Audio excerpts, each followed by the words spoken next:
सब कामों को निपटा करके विश्राम किया।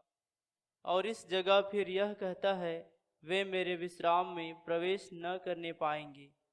तो जब यह बात बाकी है कि कितने और हैं जो उस विश्राम में प्रवेश करें, और जिन्हें उसका सुसमाचार पहले सुनाया गया, उन्होंने आज्ञा न मानने के कारण उसमें प्रवेश न किया। इसलिए वह किसी विशेष दिन को ठहराकर इतने दिन के बाद दाऊद की पुस्तक में उसे आज का दिन कहता है, जैसे पहले कहा गया, यदि आज तुम उसका शब्द सुनो तो अपने मनों को कठोर न करो। प्रभु यीशु मसीह पर विश्वास करके उद्धार पाए हुए लोगों के लिए वायदा किया गया विश्राम, जो अनंत काल का विश्राम है, उसकी चर्चा करते आते वक्त परमेश्वर जो विश्राम प्रवेश जिसमें इस विश्राम में प्रवेश किया और उसकी चर्चा कर रहे हैं। तो पहला विश्राम जो किया है वो परमेश्वर है। इस पृथ्वी का पुनर्सृष्टि के बाद उस 6 दिन की सृष्टि के आखिरी में 7वां दिन परमेश्वर विश्राम में प्रवेश किया। और विश्राम में प्रवेश किया परमेश्वर, सृष्टि का काम उस वक्त क्या किया था? बंद किया। उसके बाद निर्माण का काम जरूर किया है, लेकिन सृष्टि नहीं किया। सृष्टि मतलब शून्य से कुछ बनाए जाने का काम। और 6वां दिन के विश्राम के सृष्टि के बाद 7वां दिन में विश्राम में प्रवेश किया हुआ परमेश्वर, यदि वह सृष्टि का काम फिर से आरंभ किया है तो वह अपना पुत्र के लिए एक नया शरीर बनाकर है जो मरियम का गर्भ में डाले हैं। उसके बाद दूसरा परमेश्वर का सृष्टि का काम उस पुत्र के लिए कब्र में से निकालकर एक नया शरीर देने का है। कौन सा शरीर? महिमामय शरीर। वह भी निर्माण नहीं, फिर कौन सा है? सृष्टि। यीशु मसीह को जो नया शरीर मिला है वह पुनः निर्माण नहीं, सृष्टि है। हमें भी जो महिमामय शरीर मिलेगा वह पुनर्निर्माण नहीं बल्कि पुनः सृष्टि है। समझ रहे मेरी बात? यह शरीर में से एक नया शरीर बनाए नहीं रहे, वो शरीर पूर्णता स्वर्गीय शरीर है, वो पृथ्वी का नहीं रहेगा। पृथ्वी का अर्थात ये मांस और लहू का, ये मिट्टी से निकाला गया शरीर में से निकालने वाली शरीर नहीं है। पूरी रीति से कौन सा शरीर? नया एक शरीर, महिमा में शरीर। अब परमेश्वर अपना पुत्र के लिए नया शरीर को बनाकर सृष्टि का काम फिर से किया है, आरंभ किया है। वो काम उस दिन से आगे जारी है। कैसे? नया सृष्टियों को बनाकर। किसको बना रहे? वचन में लिखा है, यदि कोई मसीह में है तो वह नई सृष्टि। इसका मतलब यीशु मसीह मरे हुओं में से जी उठने के बाद परमेश्वर सृष्टि का काम जारी रखा है। उस यीशु पर विश्वास करके उद्धार पाने वाले सबके सब क्या बनाए जा रहे हैं? नई सृष्टि, नया निर्माण नहीं है। उस दिन से लेकर परमेश्वर सृष्टि के काम में इतना व्यस्त है, हर दिन हजारों को बना रहे हैं। नहीं समझे? यह पृथ्वी पर हजारों लोग यीशु मसीह पर विश्वास करके क्या पाते हैं? उद्धार पाते हैं प्रतिदिन, है कि नहीं? इसका मतलब उन सब का सृष्टि का काम कौन कर रहा है? परमेश्वर कर रहा है। इसका मतलब 7वां दिन में विश्राम में प्रवेश किया हुआ परमेश्वर अपना पुत्र के लिए मरियम के गर्भ में एक शरीर का निर्माण करके काम आरंभ किया। फिर से वह अपना पुत्र के लिए एक नया शरीर, महिमामय शरीर देकर फिर से आरंभ किया। उस दिन से लेकर उसका नया सृष्टि का काम जारी है। आज प्रतिदिन वो सृष्टि का काम में लगे हुए हैं। यीशु मसीह पर विश्वास करके उद्धार पाने वाले हर व्यक्ति नया सृष्टि बनते जा रहे हैं। और ये काम तब तक जारी रहेगा जब तक हम सबको एक नया शरीर, कौन सा शरीर, महिमा में शरीर ना देगा, तब तक ये काम जारी रहेगा। तो एक प्रकार से पहला विश्राम वो किसका विश्राम था? परमेश्वर का विश्राम। उसके बाद का विश्राम किसका था? इस्राएलियों को वायदा किया गया विश्राम। जो अभी तक विश्राम की बातें जो कहा जा रहे हैं, पहला विश्राम परमेश्वर का, दूसरा इस्राएलियों के लिए वायदा किया गया कनान देश का विश्राम। लेकिन मूसा उसमें उनको प्रवेश नहीं करा पाया, और जो निकला है उसमें से एक भी उसमें प्रवेश भी नहीं किया। कारण क्या है? उनका अविश्वास के कारण। अब 4 पद, इब्रानी 4:4, क्योंकि 7वें दिन के विषय में उसने कहीं यो कहा है, परमेश्वर ने 7वें दिन अपने सब कामों को निपटा करके विश्राम किया। और इस जगह फिर यह कहता है, वे मेरे विश्राम में प्रवेश ना करने पाएंगे। इस जगह, कौन सा जगह?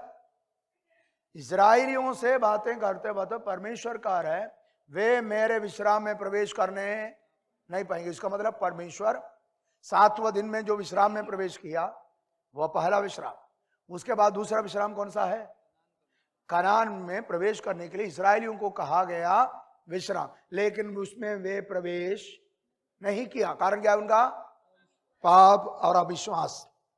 6वां पद, तो जब यह बात बाकी है तो कितने और हैं जो उस विश्राम में प्रवेश करें, और जिन्हें उसका सुसमाचार पहले सुनाया गया, उन्होंने आज्ञा ना मानने के कारण उसमें प्रवेश नहीं किया।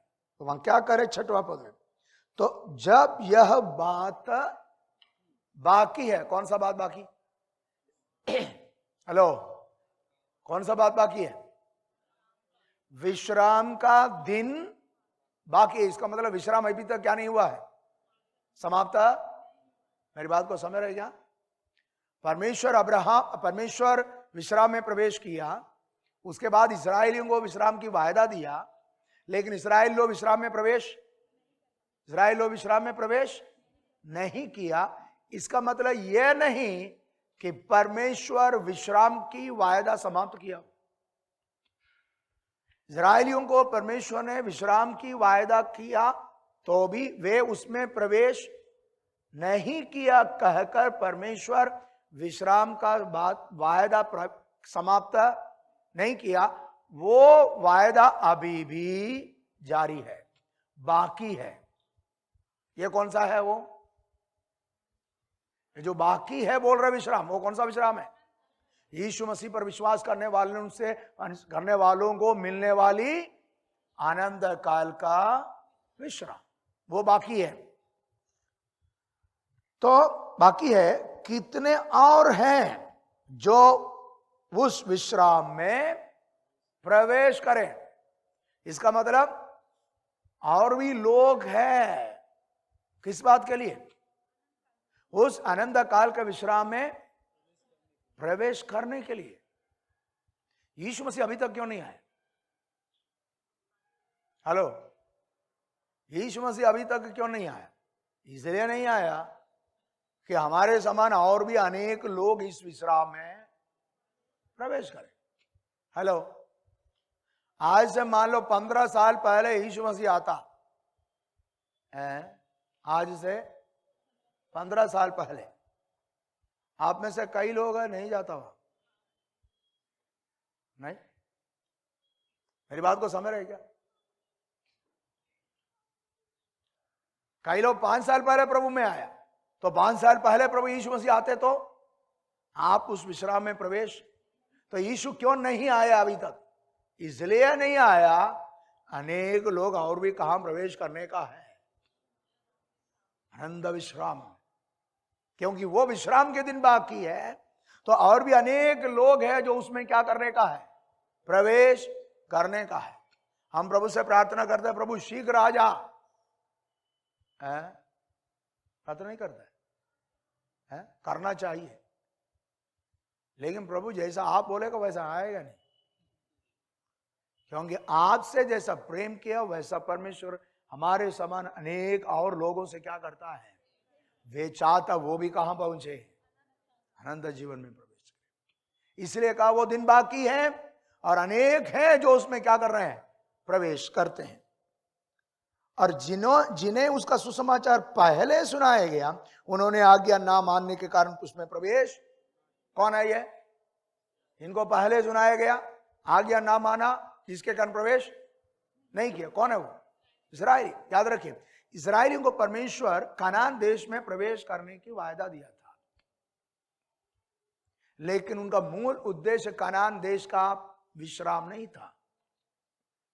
कनान देश में प्रवेश करके परमेश्वर की सुरक्षा को अनुभव करके वचन के अनुसार चलकर कहां पहुंचे, आनंद विश्राम में पहुंचे, स्वर्ग में प्रवेश करे। यही था परमेश्वर की इच्छा, लेकिन उसमें वो क्या हो गया, असफल हो गया। कारण क्या है, उनका पाप, उनका अविश्वास। परमेश्वर इस्राएलियों को चुना ही किस लिए, इसलिए चुना था, इस्राएलियों को परमेश्वर एक अलग जाति के रूप में चुनकर उनको वचन की आज्ञा पालन करने की अवसर दिया, कि वे वचन पालन करें, जिसके द्वारा परमेश्वर उनको आशीष दे, और वो आशीष को देखकर अन्य जाति लोग इनका परमेश्वर को माने। मेरी बात को समझ रहे हैं क्या? परमेश्वर इस्राएलियों को चुना ही क्यों, इसलिए चुना था कि परमेश्वर उन्हें क्या दे, आशीष दे, और वो आशीष को देखकर अन्य जाति लोग भी परमेश्वर पर विश्वास करें। लेकिन वे लोग परमेश्वर की आज्ञा को माना ही नहीं, जिसके कारण परमेश्वर जो आशीष उनको देना चाहिए वो नहीं दिया, जिसके कारण उनके द्वारा अन्य जाति परमेश्वर को नहीं जान सका। लेकिन उनको बुलाया इसलिए था कि वे उस आशीष को पाएं, कनान देश का ही आशीष नहीं, उसके बाद का आनंद काल का जीवन का वारिस भी प्राप्त करें। लेकिन वे आज्ञा ना मानने के कारण उसमें प्रवेश नहीं कर पाया। 7वां पद, इसलिए वह किसी विशेष दिन को ठहरा कर इतने दिन के बाद दाऊद की पुस्तक में उसे आज का दिन कहता है, जैसे पहले कहा गया, यदि आज तुम उसका शब्द सुनो तो अपने मनों को कठोर ना करो। 8वां पद, क्योंकि यदि यहोशू उन्हें विश्राम में प्रवेश करा लेता तो उसके बाद दूसरे दिन की चर्चा ना होती। क्या कह रहा है? इस्राएल लोगों को परमेश्वर ने चुन लिया, कनान देश का विश्राम में प्रवेश करें। प्रवेश किया है क्या? किया है क्या? कौन किया? मिस्र देश से निकले हुए में से कोई नहीं गया, यहां तक मूसा नहीं गया। कौन कौन गया? होश और कालेब। बाकी सब जो कनान देश में प्रवेश किया है वे कौन थे? मरुस्थल में जन्म हुए उनके बच्चे हैं। वे कभी मिस्र देश को देखा ही नहीं, वे देखा नहीं। वे कनान देश में प्रवेश किया। कौन प्रवेश कराया उनको? यहोशू। मूसा के बाद परमेश्वर किसको चुन लिया? यहोशू को चुन लिया, ताकि उनके नेतृत्व में वे लोग कहां प्रवेश करें? कनान देश में प्रवेश किया। उनको विश्राम मिला है क्या? विश्राम मिला भी है, लेकिन वो विश्राम केवल 80 वर्ष तक रहा। कितना साल? 80 वर्ष के बाद फलस्तीन लोग फिर से उन पर क्या किया? हमला किया। उनका विश्राम क्या हो गया? खत्म। जरूर यहोशू इस्राएलियों को कनान देश में प्रवेश कराकर विश्राम दिलवाया है, लेकिन वो स्थायी नहीं रहा। 80 वर्ष के बाद उनका विश्राम क्या हो गया? खत्म हो गया। इसलिए परमेश्वर इस्राएल और कनान देश में प्रवेश करने के 500 साल के बाद दाऊद के वक्त और एक अवसर दे रहे। उसके बारे में कह रहे इतने दिनों के बाद, 7वां पद में, इसलिए वह किसी विशेष दिन को ठहरा कर इतने दिन के बाद दाऊद की पुस्तक में उसे आज का दिन कहता है, जैसे पहले कहा गया, यदि आज तुम उसका शब्द सुनो तो अपने मनों को कठोर। 95 वचन तेजा का 7 और 8 पद को फिर से उल्लेख कर रहे, कह रहा है यदि यहोशू इस्राएलियों को कनान देश की प्रवेश करके असली विश्राम दिलाया होता तो उससे इतने दिनों के बाद, कितना दिन है? 500 साल है।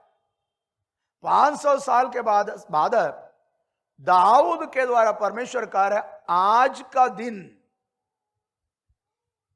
मन कठोर मत करना, फिर किसमें प्रवेश करो? विश्राम में। यदि यहोशू विश्राम दिलाया होता तो 500 साल के बाद, इतने दिनों के बाद दाऊद के द्वारा एक विश्राम की घोषणा करने की जरूरत है नहीं था। अर्थ क्या है? यहोशू भी उनको विश्राम नहीं दिला पाया। Praise the Lord.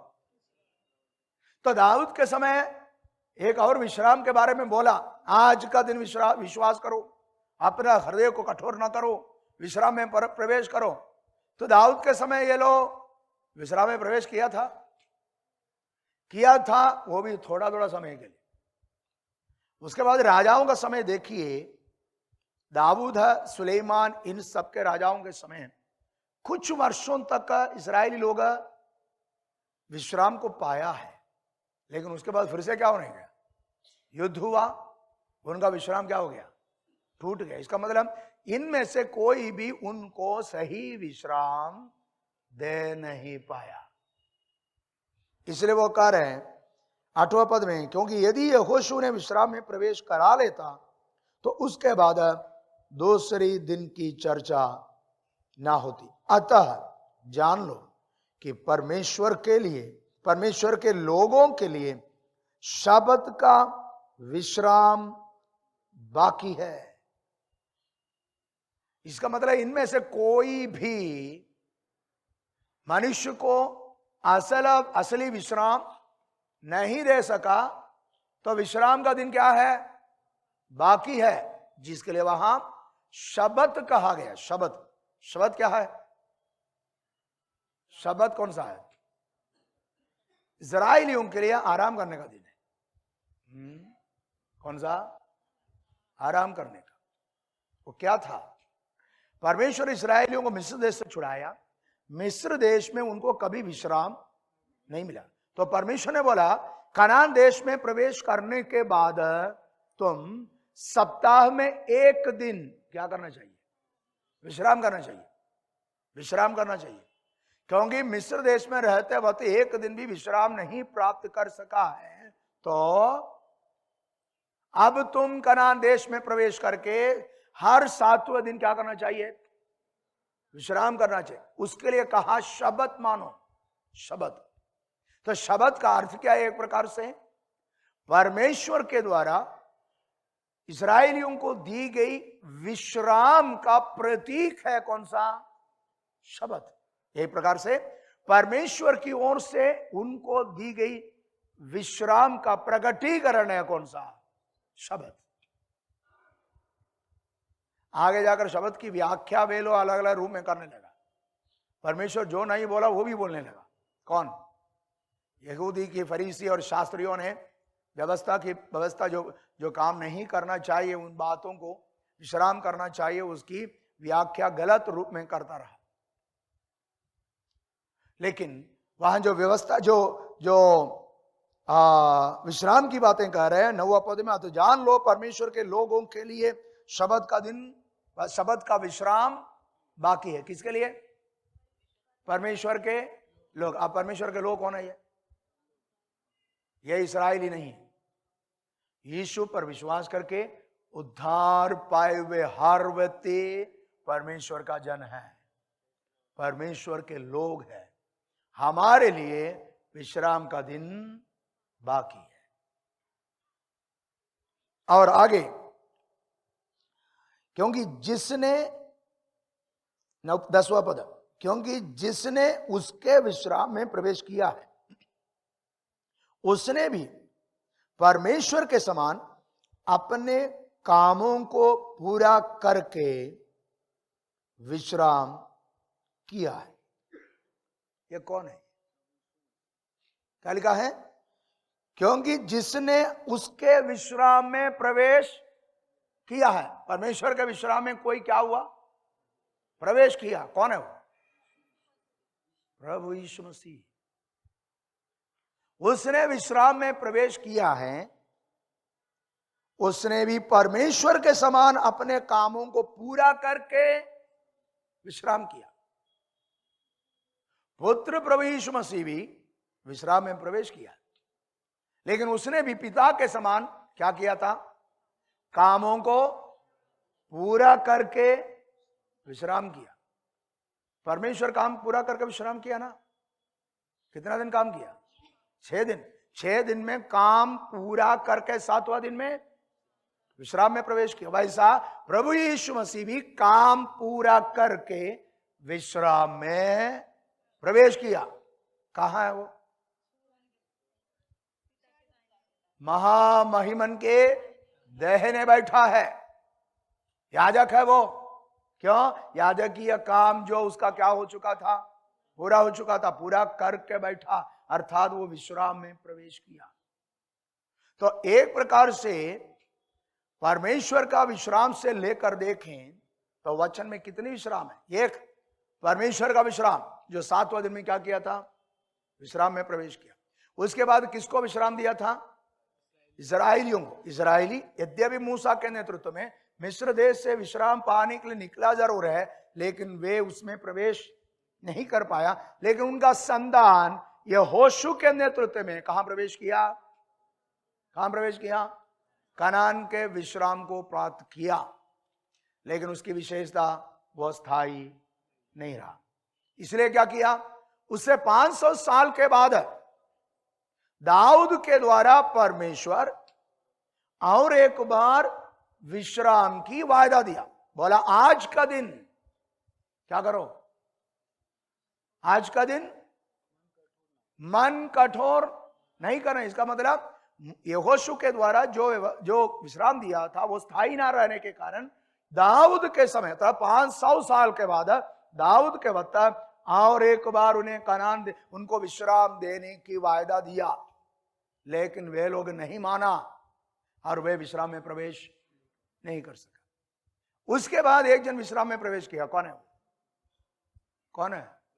प्रभु यीशु। चौथा व्यक्ति प्रभु यीशु है, जिसने अपने कामों को पूरा करके पिता के समान विश्राम में प्रवेश किया। 5वां लोग कौन है? हम लोग, जिसके लिए वायदा का प्रतिज्ञा किया है, अभी तक उस विश्राम में प्रवेश नहीं किया, लेकिन विश्राम का शब्द हम जो परमेश्वर के लोग हैं हमारे लिए बाकी है। तो एक प्रकार से इस अध्याय में 5 विश्राम के बारे में कहा। 5 विश्राम कौन सा है? जोर से बोलिए। परमेश्वर का विश्राम, यहोशू के नेतृत्व में इस्राएलियों को दिया गया विश्राम, उसके 500 साल के बाद दाऊद के द्वारा कहे गए विश्राम, और चौथा प्रभु यीशु मसीह का विश्राम जो अपने पिता के समान क्या किया था? काम को पूरा करके काम प्रवेश किया, स्वर्ग में प्रवेश करके विश्राम किया। और 5वां किसका है? हमारा विश्राम क्या है? बाकी है, वह अभी तक पूरा नहीं हुआ। अब चेतावनी क्या दे रहे हैं? तुम भी इस्राएलियों के समान विश्राम में प्रवेश कराने के लिए निकाले गए हैं। तो अविश्वासी नहीं होना, विश्वासी बने रहो, तब कहां जाएगा? कहां प्रवेश करेगा? उस स्वर्गीय विश्राम में प्रवेश कर पाएगा। तो ये बातें एक प्रकार से हमारे लिए चेतावनी इस्राएलियों की, मूसा के द्वारा दिए गए, मूसा के द्वारा विश्राम में प्रवेश कराने की कोशिश किया, वो सफल नहीं हुआ। यहोशू के द्वारा प्रवेश कराया, लेकिन वो स्थायी नहीं रहा। उसके 500 साल के बाद दाऊद के द्वारा विश्राम के लिए वायदा दिया, लेकिन वे प्रवेश नहीं कर पाए। आगे यीशु मसीह आकर विश्राम में प्रवेश किया और हमारे लिए विश्राम की वायदा किया है। तो यह हमारा कर्तव्य है, हम कभी अविश्वासी ना हो, विश्वासी बने रहकर काम प्रवेश करें, अनंत जीवन का विश्राम में प्रवेश करने वाले हो जाए। नहीं, आज का दिन मतलब जब वचन सुना उस वक्त।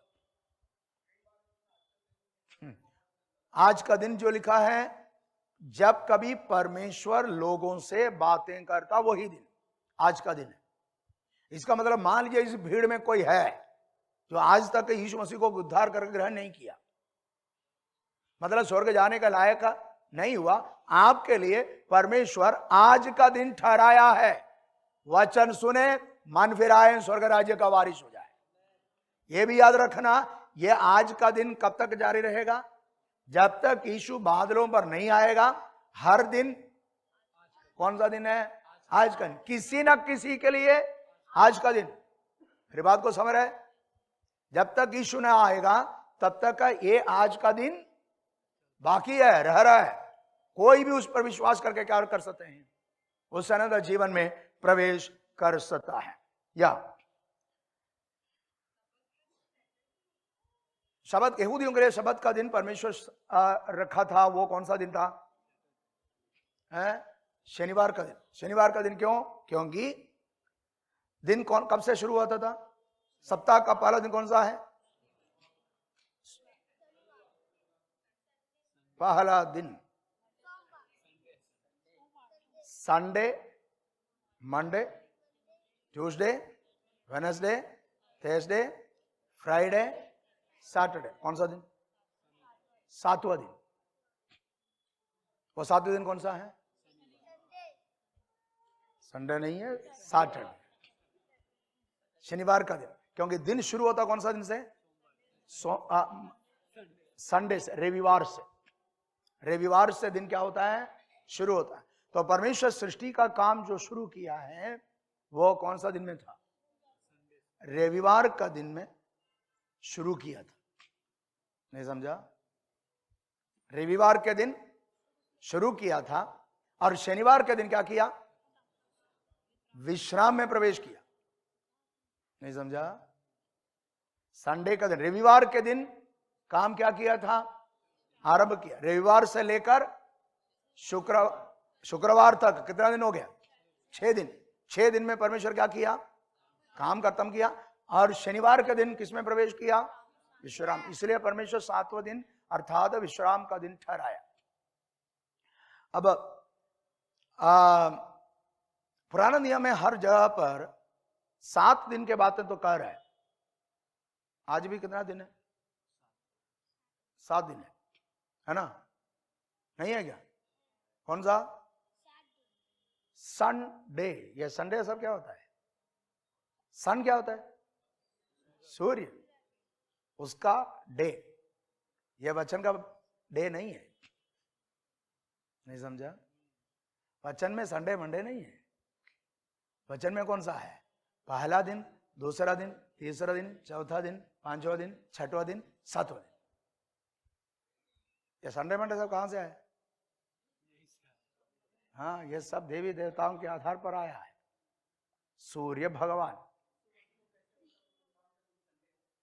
नहीं, बाइबल में कहीं नहीं लिखा संडे करके। बाइबल में कहीं नहीं, कहीं भी संडे लिखा नहीं है। बाइबल में हर जगह पर दिन के हिसाब से चला।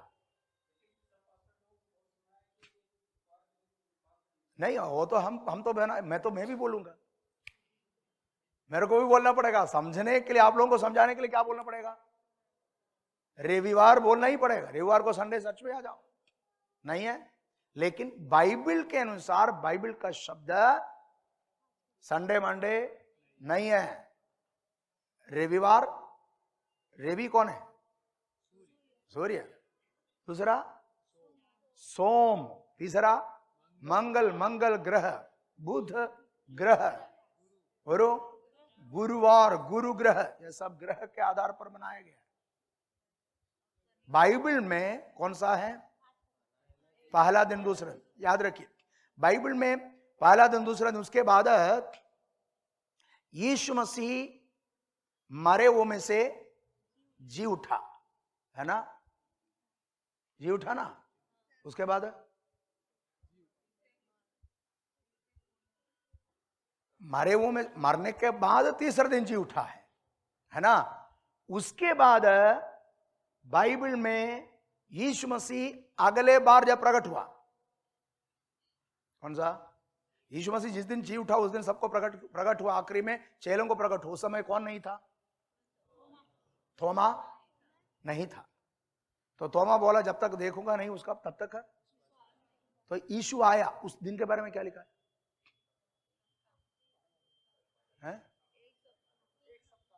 8वां दिन। कौन सा दिन? 8वां दिन। इसका मतलब वचन में संडे मंडे नहीं है, 8वां दिन लिखा है। एक प्रकार से उसमें कई व्याख्या दी जा रहे हैं। परमेश्वर जब 7वां दिन में विश्राम में प्रवेश किया, उसके बाद कहीं भी 8वां दिन की जिक्र नहीं आया। यीशु मसीह मरे हुए में से जी उठने के बाद 8वां दिन लिखा है। इसका मतलब परमेश्वर का विश्राम क्या हो गया? समाप्त हो गया। और यीशु मसीह पर विश्वास करने से लोगों का नया सृष्टि बनाने का काम जारी है। इसलिए उस दिन को फिर क्या कहा? 8वां दिन। तो लेकिन हमको क्या बोलना पड़ेगा? हमको मालूम है कि ये रवि अलग है, यह बुध अलग है, लेकिन बोलना पड़ता है रविवार। समझ रहे हैं? या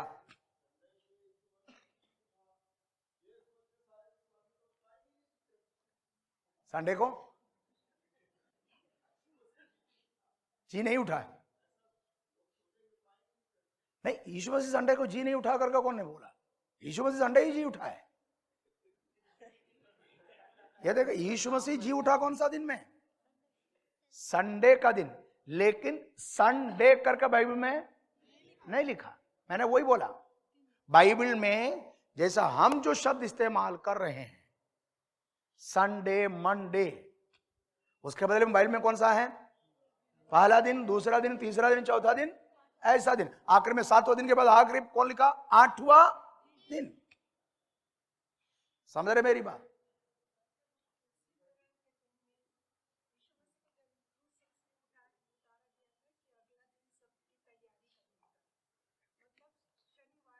हाँ हाँ, तो हाँ हाँ, शब्द का दिन शनिवार का दिन ही था। शनिवार का दिन है, लेकिन शनिवार का दिन हम कह रहे हैं, हम क्या कह रहे हैं? यहूदी क्या बोलेगा? 7वां दिन। नहीं समझा? बाइबल में और यहूदी क्या बोलते थे? शनिवार नहीं बोलते, फिर क्या बोलते थे? 7वां दिन। यीशु मसीह को जरूर, यीशु मसीह का मृत्यु कब हुई है? कौन सा दिन में हुई है? शुक्रवार को, क्योंकि शुक्रवार को उसके बारे में उसको अगला दिन कौन सा है? शब्द का दिन। शब्द शुरू होने से पहले उनको क्या करना पड़ता है? उसको उतारना भी पड़ता है, गाड़ना भी पड़ता है, नहीं है? जब हम सुसमाचारों की पुस्तक, दोनों सुसमाचार की पुस्तक पढ़ा, विस्तृत रूप में यीशु मसीह के क्रूसीकरण और उसकी जी उठने उसके बारे में कहा था। मैं उस दिन कहा था शुक्रवार के दिन यीशु मसीह को क्रूस पर चढ़ाया, और यहूदियों का दिन शुरू होता कब है? शाम 6 बजे से। यहूदियों का उन दिनों में 24 घंटे का नहीं, 12-12 घंटे का है। शाम 6 बजे से सुबह 6 बजे तक, सुबह 6 बजे से शाम को 6 बजे। उसमें दिन का पहर और रात का पहर कहा करता था। नहीं समझा? समझ रहे? हम क्या बोलते हैं? 1 से लेकर 24 घंटा नहीं है, लेकिन वे क्या कहता था? रात शाम को 12 बजे से लेकर सुबह 6 बजे तक, शाम 6। उसमें एक पहर का कितना घंटा? एक पहर में 3 घंटे का एक पहर है। नहीं समझा? शाम 6 बजे से 9 बजे तक का, 9 बजे से 12 बजे, 12 बजे से 3, 3 बजे से 6 बजे तक। तो रात का चौथा पहर यीशु मसीह पानी पर चलकर चेलों के पास आया कब है? रात के चौथे पहर। और यीशु मसीह क्रूस पर चढ़ा, उसके बारे में क्या लिखा है? 30 दिन के तीसरा पहर। इसका मतलब कौन सा है?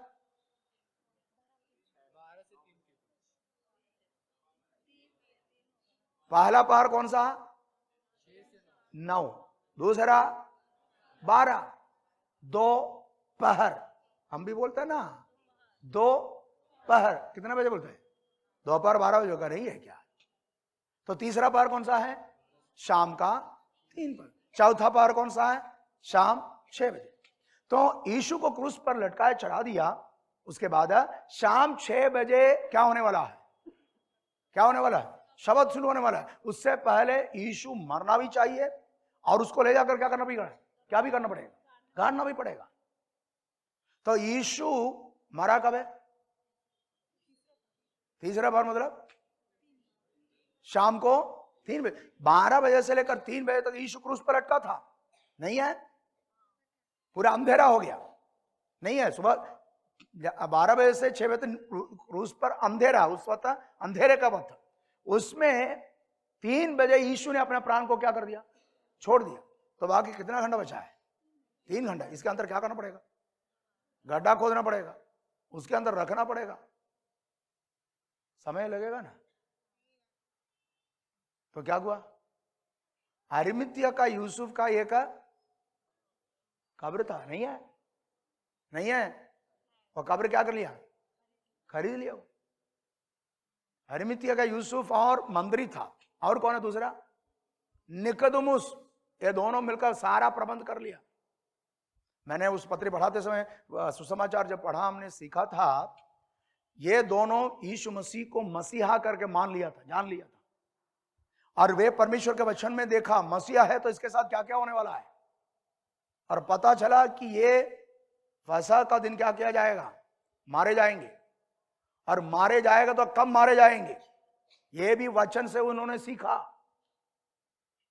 जिसके कारण यीशु को क्रूस पर चढ़ाया। उसके पास पाए जाने वाली वो बगीचा, अब आज भी इस्राएल जाएगा, वो गोलगोथा जो को पहाड़ है जहां यीशु को क्रूस पर चढ़ाया, वहां से ज्यादा दूर नहीं है जहां यीशु को रखा है। उसी से लगा हुआ बगीचा है जिसमें यीशु को रखा। पहले उसी को क्यों चुन लिया? क्योंकि उनको मालूम है यीशु मरेगा तो 3 बजे मरेगा। उसके बाद इनको दूर कहीं ले जाकर गाड़ने की जगह समय नहीं है। शब्द शुरू होने से पहले क्या करना पड़ेगा? गाड़ना पड़ेगा।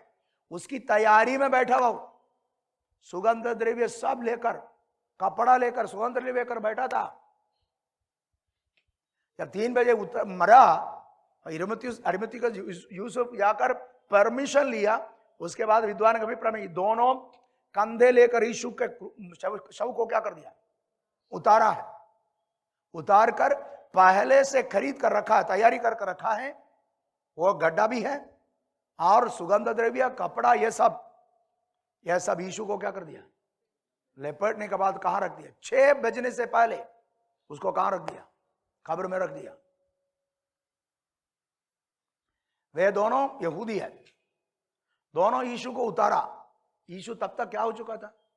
मर चुका था। इसका मतलब वे क्या हो गया? अशुद्ध हो गया। फसह का पर्व चल रहा है, अशुद्ध हो गया था। वे फसह का पर्व में शामिल, ये दोनों शामिल नहीं हुआ, क्योंकि दोनों क्या हो चुका था? क्यों? क्योंकि उनको मालूम था आगे कोई शब्द या पर्व में या कोई फसह का पर्व मानने की जरूरत है या मनाने की जरूरत नहीं है, क्योंकि असली फसह का जो मेमना है वो यीशु नासरी है। इसलिए यीशु मरा शुक्रवार को, और शाम ये शनिवार होने से पहले उनको कब्र पर रखा, और रविवार सुबह वो मरे हुए में से क्या हो गया? जी उठा। ये मैंने कई बार कहा, यीशु मसीह 3 दिन 3 रात कहां रहा? पृथ्वी पर रहा है या कब्र में रहा है? ये बातें इसमें पूरा नहीं होगा। यदि यीशु मसीह शुक्रवार शाम को रखा है तो 3 दिन 3 रात होता है। यदि होना है तो फिर बुधवार शाम को यीशु मरना चाहिए। कुछ विद्वानों का अभिप्राय में यीशु मसीह बुधवार शाम को मरा था, ऐसा कार्य है। उनका तर्क यही है, फसह का पर्व में वो पूरा सप्ताह फसह का पर्व का दिन है, उसमें कोई भी दिन वो मर सकता है, ये उनका तर्क है।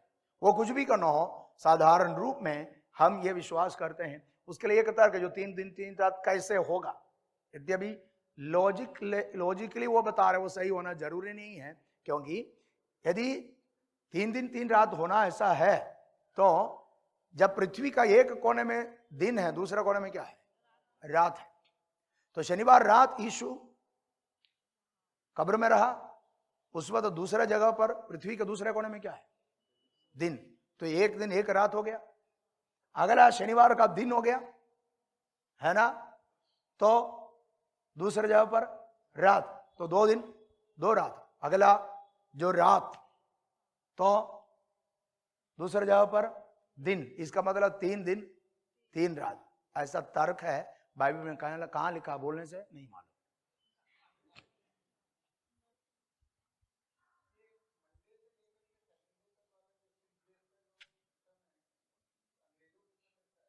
कौन सा?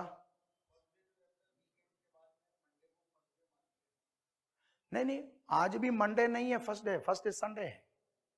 हम जो शुरू होता है संडे मंडे बोलता है ना, वीकेंड हम काम के हिसाब से बोल रहे हैं, हम जो हमारे काम के हिसाब से हम मंडे से लेकर काम शुरू कर रहे हैं, लेकिन सप्ताह का दिन की गिनती कौन सा दिन से शुरू होती है, संडे से शुरू होती है, संडे मंडे शुरू होती है, संडे से ही शुरू होती है। या तो प्रभु यीशु मसीह के क्रूस की मृत्यु के बाद वो विश्राम में प्रवेश किया, उसने कैसे प्रवेश किया, विश्राम, पूरा काम को पूरा करके, कैसे पिता के समान काम को पूरा करके विश्राम में प्रवेश किया। अब देखिए एक बात, परमेश्वर विश्राम में प्रवेश किया, उससे पहले अपना काम को क्या किया, पूरा किया। यीशु मसीह विश्राम में प्रवेश किया, उससे पहले अपना काम को, और हमारे लिए भी कहा तुम भी कहां प्रवेश करेगा, विश्राम में, उससे पहले काम पूरा कर लेना। नहीं समझा? चलो, उससे पहले क्या कर लेना, तो काम को पूरा करे तो काम प्रवेश करेगा। हम सबके प्रति परमेश्वर की एक योजना, हम सबको प्रभु ने कुछ ना कुछ तो काम सौंपा है, हम उस काम को करने वाले हो जाएं। जैसा पिता ने काम पूरा करके प्रवेश किया, पुत्र ने पूरा करके प्रवेश किया, और हम भी अपने काम को पूरा करके प्रवेश कर सके। अंत में मरते वक्त बोलना चाहिए, मैंने अपना काम को, बोल सकता है क्या? यदि पौलुस बोल सकता तो हम भी बोल सकता है। पौलुस ने क्या बोला, मैंने अपना दौड़ को पूरा कर, इसका मतलब उसको मालूम है मैंने लक्ष्य स्थान तक क्या हो गया, पहुंच गया, जो करना था मैंने पूरा कर लिया। यह प्रभु से प्रार्थना होना चाहिए। जब मृत्यु की शैया में रहेगा, हम अपने जीवन का आंकलन करें तो लगना चाहिए जो काम प्रभु ने मुझे दिया है मैंने क्या किया है, पूरा किया। पिता ने काम पूरा करके प्रवेश किया, यीशु ने काम पूरा करके प्रवेश किया, तो हमारे लिए उस विश्राम में प्रवेश करने की वायदा बाकी है, तो हम भी वो पूरा करके प्रवेश करने वाले हो जाए। या 11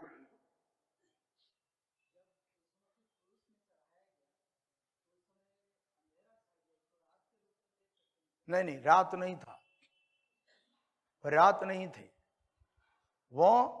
कुछ विद्वानों के अभिप्राय में केवल वो इस्राएल वहां केवल अंधेरा था, कुछ लोग कहता नहीं पूरा पृथ्वी पर था। लेकिन वो उसके बाद फिर क्या हो गया, रोशनी आ गया। 6 बजे के बाद 3 बजे का फिर क्या आ गया, रोशनी आया। एक प्रकार से सृष्टिकर्ता की मृत्यु, सृष्टि क्या नहीं कर पा रहा था, देख नहीं पा रहा था। सूर्य को बनाया किसने, परमेश्वर ने, यीशु मसीह ने। एक उसका कई अर्थ है, मैं कई बार इस विषय पर मैं संडे प्रचार भी किया, शायद पिछले दिनों में जो बाइबल स्टडी उसमें यह बात को बताया भी था कि अंधकार का, जब इस्राएल से संबंधित बातों में जब मिस्र देश में थे तभी वहां क्या हुआ था, अंधेरा छाया रहा था। उनको छुटकारा देने से पहले वहां क्या हुआ था, अंधेरा। वैसा ही मनुष्य जाति को उद्धार देने से पहले प्रभु यीशु मसीह अंधकार में से होकर गुजरा। वो इसलिए था पाप का अंधकार जो मनुष्य जाति पर हावी है उसका छाया था वो, है ना। उसके बाद में ज्यादा सुनना है तो यूहन्ना की पुस्तक और लूका रचित सुसमाचार दोनों की जो बाइबल क्लास लिया है वो यूट्यूब में पड़ा है, उसको सुनकर देख लीजिए। उसमें सारी बातों का वर्णन दिया है, क्योंकि उसको बताना जाएगा तो फिर यहाँ मैंने बोलना कभी कहीं नहीं पहुंचेगा। हम कौन सा अध्याय में हम पहुंचा है? चौथा अध्याय में। आज हमको कम से कम 6 अध्याय पूरा होना पड़ेगा, है 6 अध्याय तक, क्योंकि हर दिन 3-3 अध्याय को। सबका मोबाइल बंद रहना चाहिए, सबका मोबाइल, है ना, इसमें डिस्टर्ब नहीं होना चाहिए। या 11वां पद, अतः हम उस विश्राम में प्रवेश करने का प्रयत्न करें, ऐसा ना हो कि कोई जन उनके समान आज्ञा ना मानकर गिर पड़े। क्या कह रहा है? अतः हम उस विश्राम में प्रवेश करने का प्रयत्न करें, ऐसा ना हो कि कोई जन उनके समान आज्ञा ना मानकर। किसके समान? वे क्या हो गया? गिर गया। कहां गिर गया? कहां गिर गया? मारी स्थल में गिर गया। कैसे गिर गया? प्रभु ने क्या कर दिया? मार दिया उसको। मतलब यही है, यदि विश्वास में बने नहीं रहेगा तो पक्का तुम भी मारे जाएंगे, आत्मिक रूप में मृतावस्था में पहुंचेगा। यह ना हो, इसलिए जो बातें सुना है उस पर क्या लगाना चाहिए? शुरू से लेकर बोल रहा है, जो बातें सुना है उस पर क्या रहो? मन लगाओ और चौकस रहो और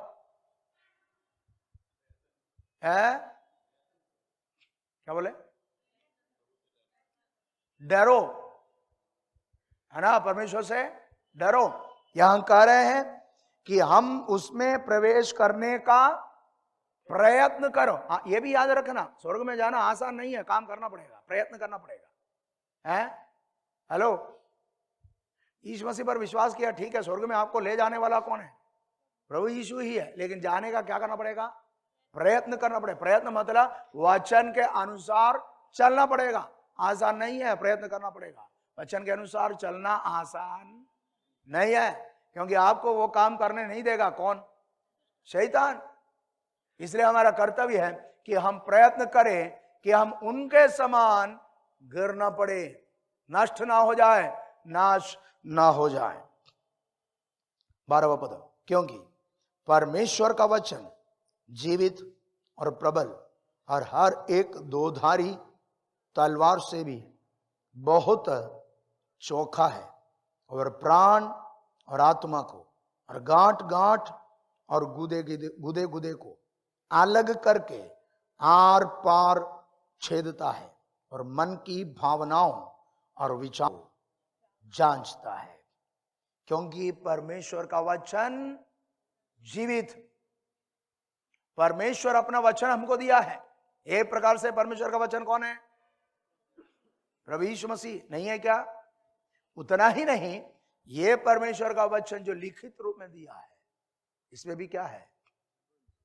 इसमें भी जीवन है। परमेश्वर का वचन जीवित और प्रबल और दो-धारी तलवार से भी अधिक है। दो-धारी तलवार से तो दो वचन, ये वचन देखिए, ये वचन कौन सा है? जो हमें विश्राम में प्रवेश करने के लिए, मानने के लिए दिया है। ये मानेगा तब का जाएगा कहां? कहां जाएगा? आनंद विश्राम में जाएंगे। और इस वचन की विशेषता यही है कि वो दो-धारी तलवार से भी अधिक। दो-धारी तलवार की विशेषता क्या है? दोनों धर से क्या है? धार है। उसकी विशेषता क्या है? दोनों धर से धार है। तो सामने शत्रु खड़ा है ना, उसको क्या करेगा? मारेगा। लेकिन मान लीजिए पीछे कोई शत्रु है, आप उसको नहीं देखता, आप कौन से शत्रु को देखेंगे? सामने जो शत्रु है, आप उसको मार रहे हैं, लेकिन पीछे कौन है? शत्रु है जिसको आप देखेंगे नहीं। लेकिन ये वचन दो-धारी तलवार की विशेषता क्या है? जब आप सामने वाले को मारने के लिए तलवार उठाता है, तलवार उठाकर मारता कैसे? तलवार यहां रखते हैं नॉर्मली, नहीं है, यहां से ऐसा खींचा, ऐसा मारता है क्या? हेलो, सामने वाला का गला काटने के लिए ऐसा मारता है क्या? फिर कैसा मारेगा? ऐसा पीछे जल्दी जोर से खींचेगा, नहीं है क्या? नहीं समझा? जोर से ऐसा पीछे खींचेगा, उसके बाद मारेगा। तो उससे फायदा क्या मालूम? पीछे जिसको आप देख नहीं रहे, जो आपका शत्रु है, उसका गर्दन भी कटेगा। आपको मालूम वचन की विशेषता, हम जिन शत्रु जो हमारी आत्मिक जीवन की बाधा के रूप में पाए जा रहे हैं, जिन बाधाओं को हम जान रहे हैं, उस पर भी जयवंत होने की ताकत देता है। और हमारे जानकारी बिना भी जो ताकत हमारे विरोध में काम करता है, उस पर भी जय प्राप्त करने की ताकत यह वचन हमको देता है। Praise the Lord.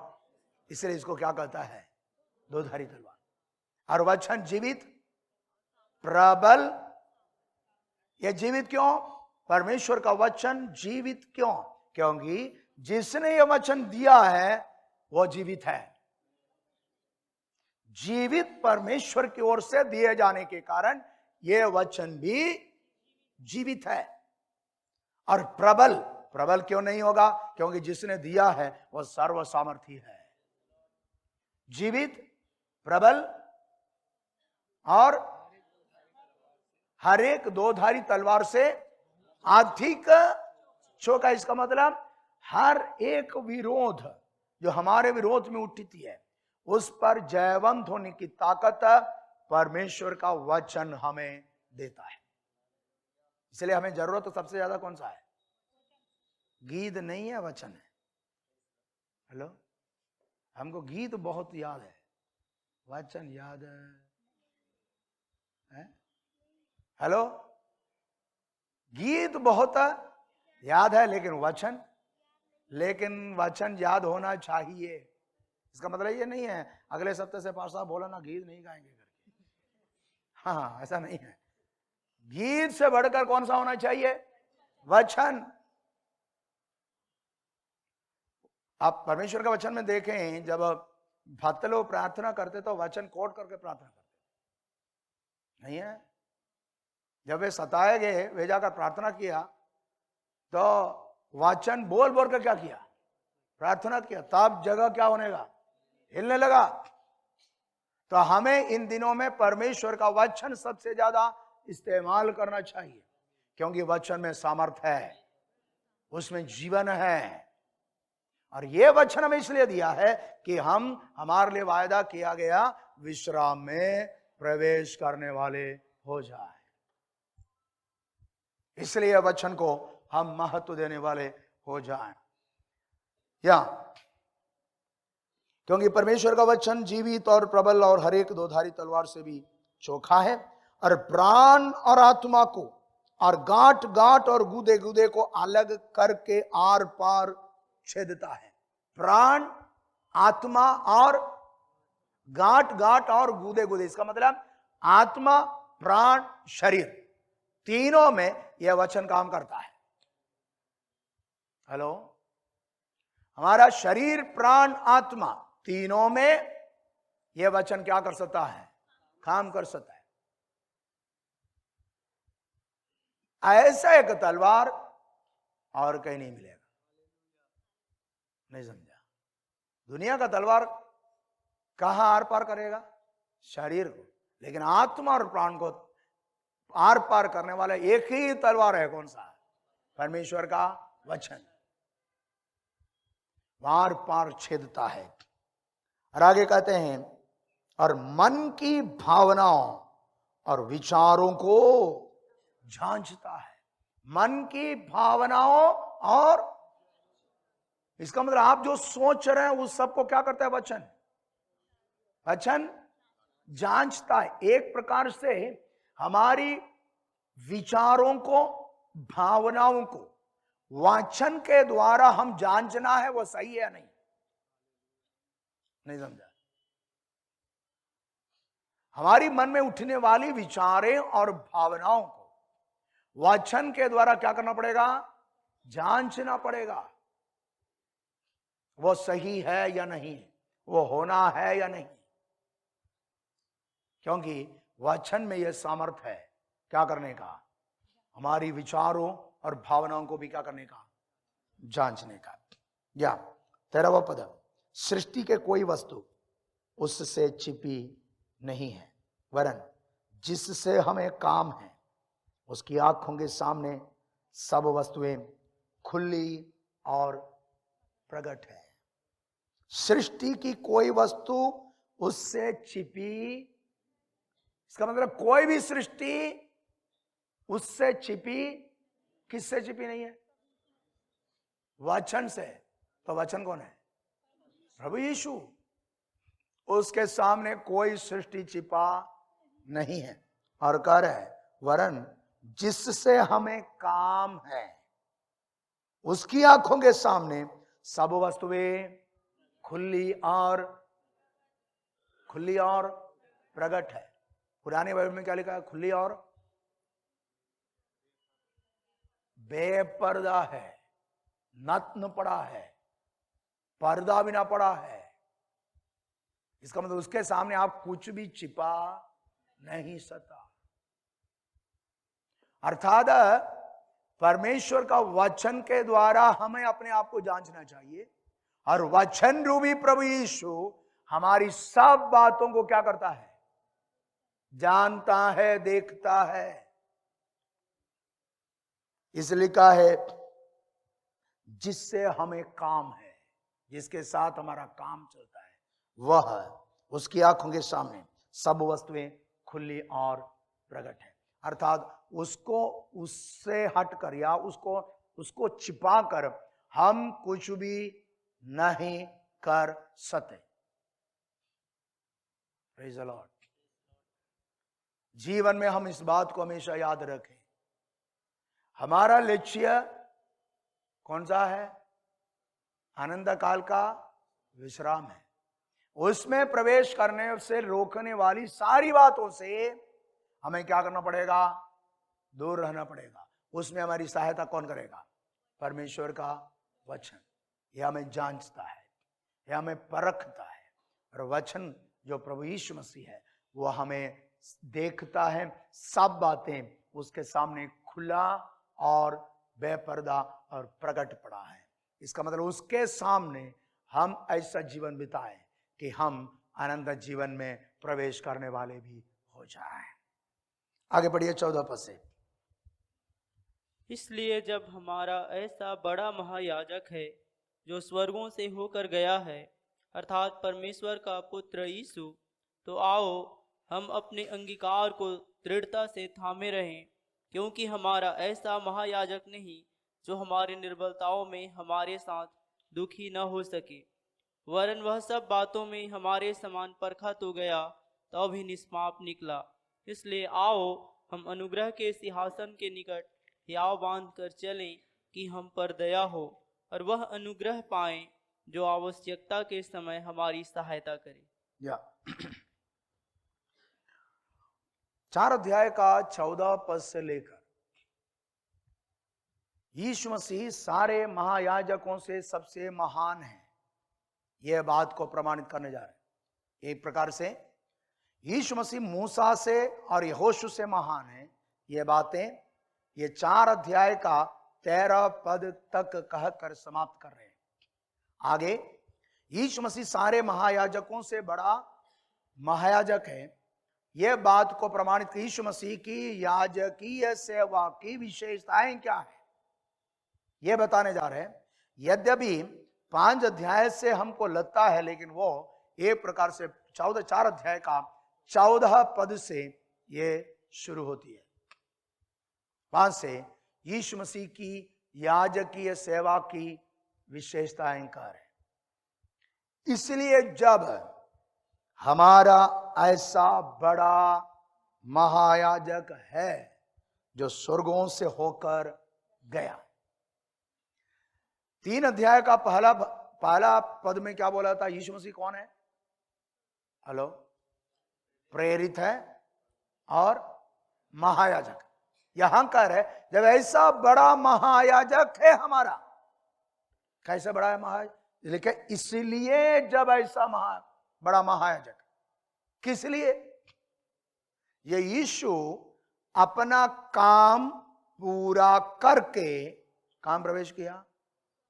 हेलो, काम प्रवेश किया, काम प्रवेश किया, विश्राम में प्रवेश किया। हम भी विश्राम में प्रवेश करने के लिए जा रहे हैं। तो हम विश्राम में प्रवेश करने की प्रयास करके असफल हुए लोगों को नहीं, बल्कि विश्राम में प्रवेश करने के लिए प्रयास करके सफल हुआ व्यक्ति को देखना चाहिए। इस्राएली लोग कनान देश में प्रवेश कर गए, या विश्राम में प्रवेश करने की प्रयास तो किया लेकिन सफल नहीं हुआ। इसलिए वे हमारे लिए केवल चेतावनी है, लेकिन हमारे लिए आदर्श है तो जो सफल हुआ वही है, अर्थात प्रभु यीशु मसीह। मेरी बात को समझ रहे क्या? जरूर इस्राएलियों के बारे में कहा, वह हमारे लिए चेतावनी है, दृष्टांत है, चौकस रहने के लिए बोला है, उनके समान तुम्हारे साथ ना हो। लेकिन हम नजर उस पर नहीं रखना चाहिए। नजर किस पर रखना चाहिए? जो सफल हुआ है, जो अपने कामों को पूरा करके विश्राम में क्या हुआ? प्रवेश किया। वो कौन है? प्रभु यीशु मसीह।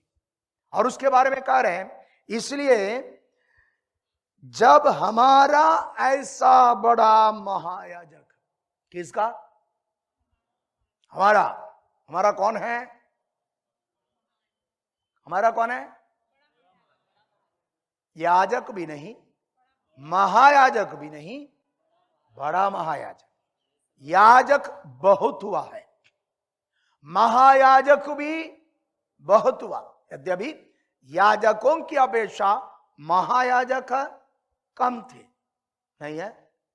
याजक बहुत पाए जाते थे, लेकिन महायाजक उससे कम थे, लेकिन बहुत थे।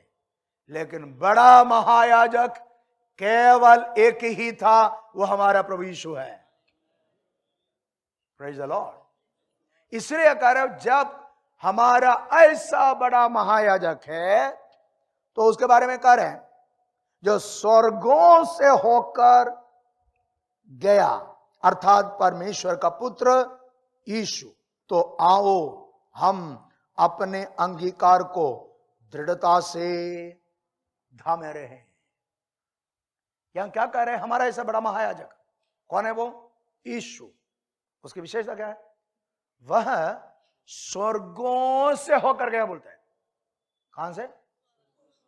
स्वर्गों। यह कहां हो गया स्वर्गों?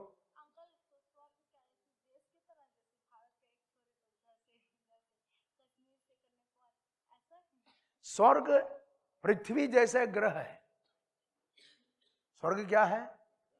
स्वर्ग, पृथ्वी, नरक, यह सब क्या है? एक एक ग्रह है।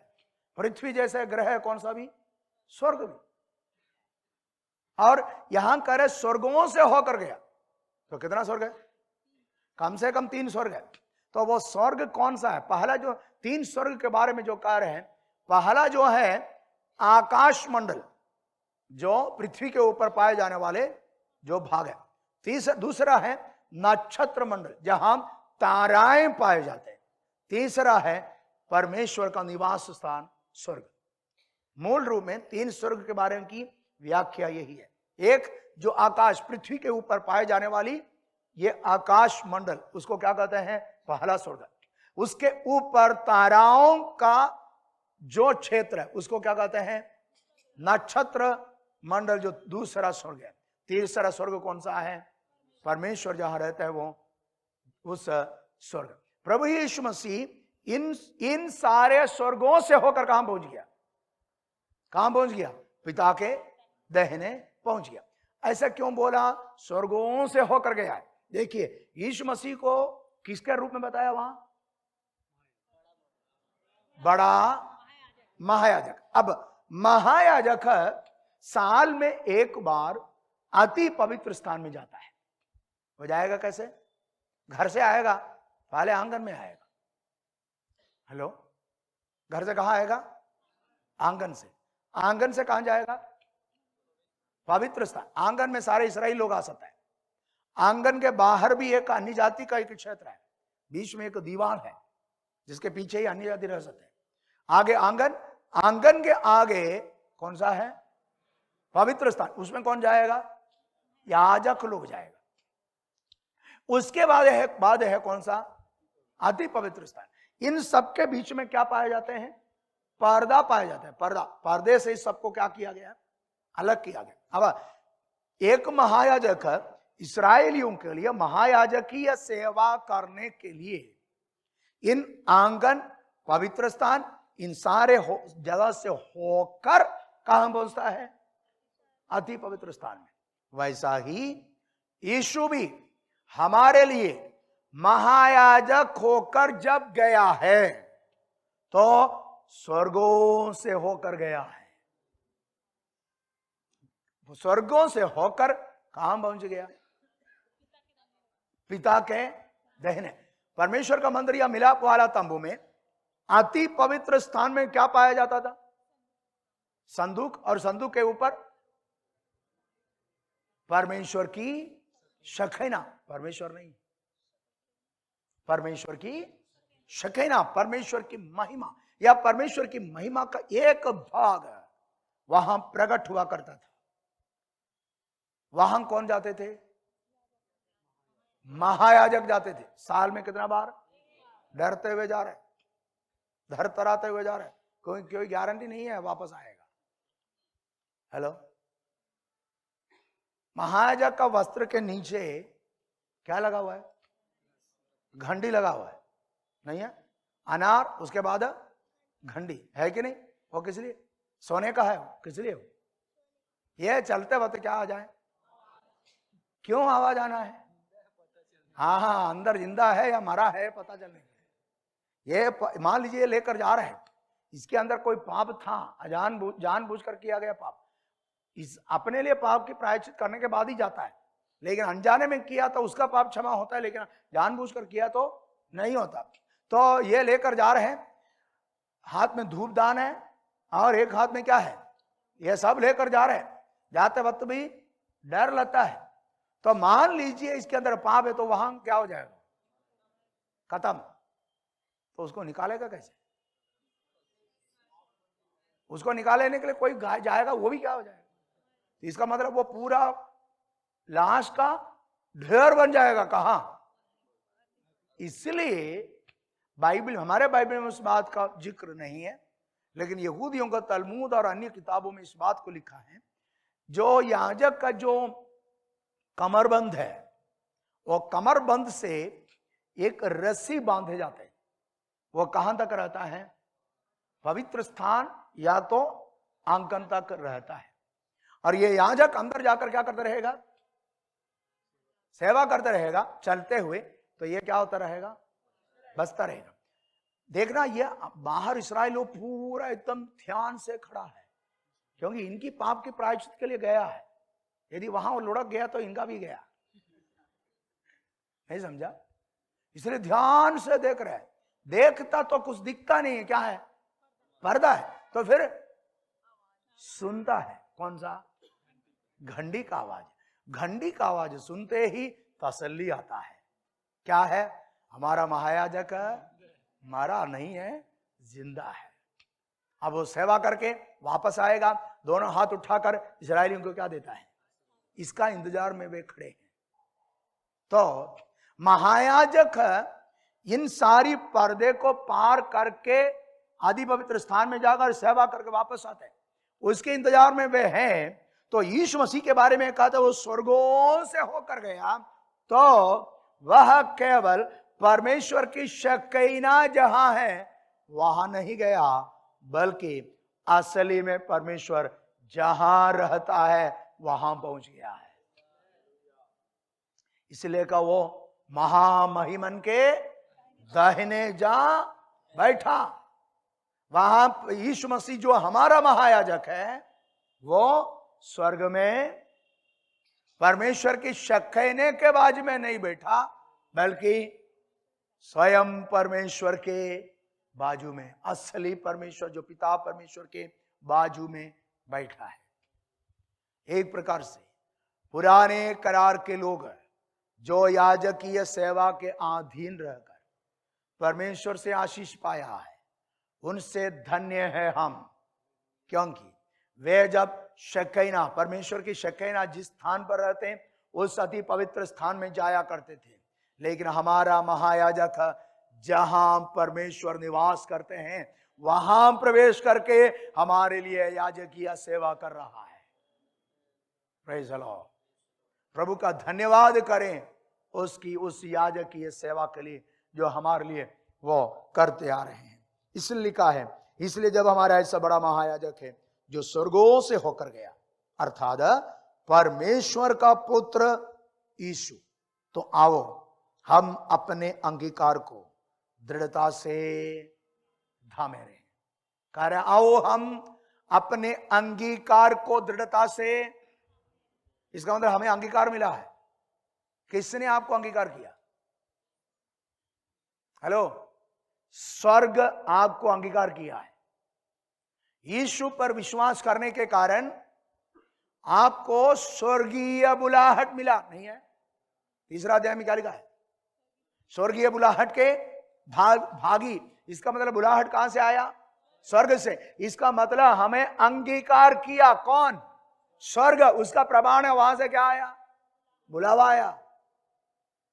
हेलो, उसको क्या रहो? उसको थामे रहो। इसका मतलब उसको जाने ना दे। Praise the Lord.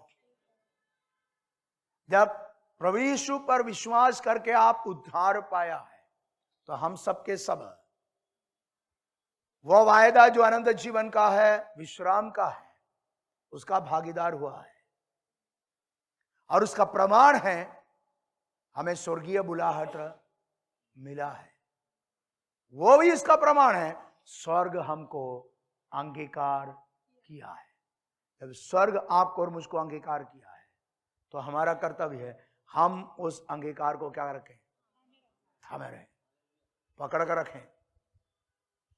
Praise the Lord. ताकि हम एक दिन मसीह के साथ कहाँ रहने वाले हो जाएं?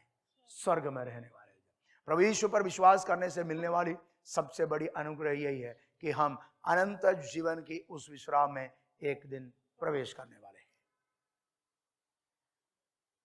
ये जो पत्रियों को जो पढ़ेगा ना, यद्यपि ये जो अध्याय और ये जो पद वाला है ये बाद में डाला गया।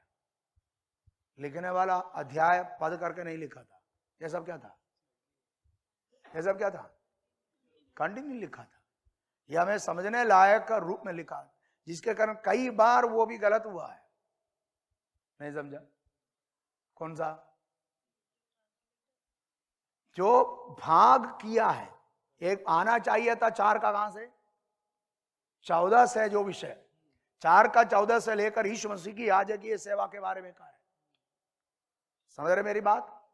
और यह भी याद रखना, कई बार हम चैप्टर के हिसाब से, अध्याय के हिसाब से पढ़ते वक्त हमको लगता है यह अध्याय में जो कहा है वो और पीछे अध्याय में जो कहा उससे कोई लेना देना नहीं है। ऐसा नहीं है। यह कहां से जुड़ा है? पहला पद से लेकर जुड़ी हुई बात है। इसलिए हमें समझना चाहिए, तो एक साथ इसको पढ़ना चाहिए। यहां कह रहा है तुम्हारी अंगीकार को थामे रहे। अंगीकार मिला करके कहां लिखा है? तीसरा अध्याय का पहला पद में क्या लिखा है? स्वर्गीय बुलाहट के भागी हुआ। अर्थ स्वर्ग हमको क्या किया? स्वर्ग हमको क्या किया? अंगीकार किया। उसका प्रमाण है हमको क्या मिला है? बुलाहट मिला है। हमारा कर्तव्य है कि हम उसको क्या रहे? थामे रहे, क्योंकि हमारे लिए ऐसे एक बड़ा महायाजक है जो स्वर्गों से होकर गया है, पिता के दाहिने बैठा है, जो हमारे लिए क्या करता है? याजकीय सेवा करता है। याजकीय सेवा के लिए लैटिन भाषा में जो शब्द इस्तेमाल किया उसका अर्थ है ब्रिज बनाने वाला, मतलब पुल बनाने वाला। 2 जगह को जोड़ने के लिए क्या बनाता है? फूल बनाता, वैसा बनाने वाला है कौन? याजक। एक प्रकार से परमेश्वर और मनुष्य, हम दोनों के बीच में एक याजक किसके रूप में है? फूल के रूप में। हमारे लिए वो फूल कौन है? प्रभु यीशु मसीह। पिता के दाहिने बैठा है। हम पृथ्वी पर भी बैठकर क्यों ना उस यीशु को पुकारते हैं तो पिता से हमारा संबंध हो जाते हैं, क्योंकि यीशु हमारा बड़ा महायाजक है। तो इसलिए हम हियाव के साथ जाएं। लिखा है अर्थात पुत्र प्रभु आओ हम अपने अंगीकार को दृढ़ता से थामे रहें। जो अंगीकार हमको मिला है उस पर बने रहें। परमेश्वर इस वचन के द्वारा आशीष दे। चाय का समय हो गया, चाय पीकर आइएगा।